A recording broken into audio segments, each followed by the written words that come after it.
Okay, when dealing with our logarithmic properties, let's start with our product and our quotient rule of logarithms.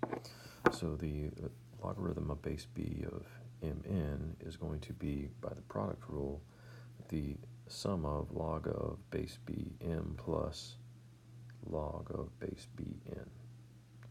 So we've expanded out our logarithm, and we also have this quotient rule, which is the log of base b of m divided by n is going to be equal to the log of base b m minus the log of base b n.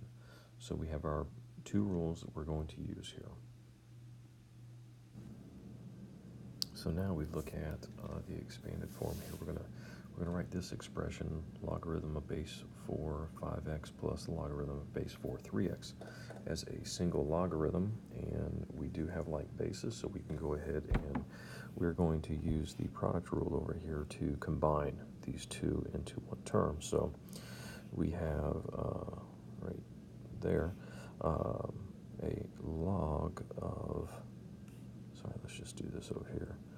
We have log of base 4, and that would look like 5x times 3x. And when we combine our operations, we have a log of base 4, and then of course 5 times 3 is going to be 15, and 15x squared there. And we know that one of our, now if we take and let's look at the power rule real quick. So we have here the log of base 4, 15x squared. Looking at the power rule right here, let's go ahead and think about,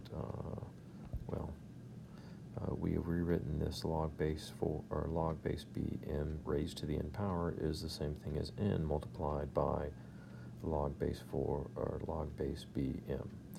So as we have taken that, brought it out front, and that's where it is now. So now we can do the same thing here.